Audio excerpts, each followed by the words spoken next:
In this market update, I'm going to be talking about a positive divergence in gold miner stocks that could bode very well for gold miners in the near future. Hi, Jim Gore from THOR Wealth Management.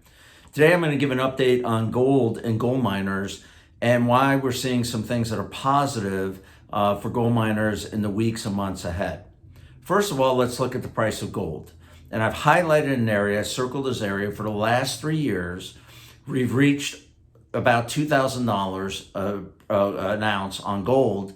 And every time it's reached that level, you see a wick where price goes up and it closes below 2,000. There's some major resistance here. And the question is, will we break out above this level? And in our opinion, there's one indicator that is showing us that it will. So I've taken that section there and I'm looking at the price of gold on a weekly basis. So it's the same chart here. And I just want to highlight the last 2 times that the market reached 2,000, the stock price or the price of gold actually went down and went down pretty rapidly. Notice here that it's come down, but it hasn't come down nearly as far. And I'll show this chart again in a few minutes and why this is important. This chart is the one that we find very meaningful. And this is looking at letter writers for gold that are positive on gold miners themselves. And so it's a contrary indicator. In other words, when gold miner writers are negative on gold miners, they tend to do well. Well, you can see now only 17% of gold miner writers are positive on gold miners. And what I've done here is looking at that weekly chart and putting in the last 4 times that we've seen the letter writers be very, very low. And notice each time, the previous 3 times that you see that blue arrow was a bottom for gold itself. Notice where we are today. Gold miner writers are negative, but the price of gold is held up. So if we have any writers get out there and start liking gold, every time that it was low and they started liking, notice the price went up each time over the next several weeks for gold itself. So we're expecting gold to do very well in the months ahead. And we like the gold miners better than gold itself because there's a leverage bet on that.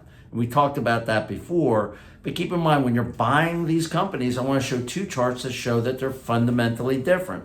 First here is looking at their margins. And you can see here their cost for getting out the price of gold has gone up the last several months, but their margins have as well. That's the gap in what they're getting. So these companies are making money. And this is, I think, even more important because we're at a time that interest rates have gone up and highly indebted companies are going to find difficult in the months ahead because they're going to have to refinance their debt at higher levels. Gold mining companies have actually done a tremendous job.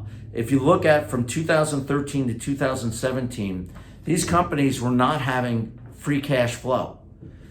Secondly, you'll see that the debt levels were very, very high. They had debt levels over equity of 1.2, over 1.2. Notice the last 4 years, we see a fundamental difference. This is because gold mining companies have changed their personnel. They become more cost conscious, just like oil companies have. And they're not just digging to get gold out of the ground. They want to make sure they're making money. You can see free cash flow over the last 4 years has been over 10%. If you look on the right side of the chart in 2002, it was 8.5%. So they're making free cash flow. But look at their debt levels. The debt levels have dropped dramatically. So these are fundamentally different companies than they were. They're making money, low debt, which is something that we like to see in this environment. If you have any questions or concerns, as always, reach out to us at thorwealthmanagement.com. I hope everyone has a fantastic couple of weeks. Take care, and we'll talk to you in 2 weeks.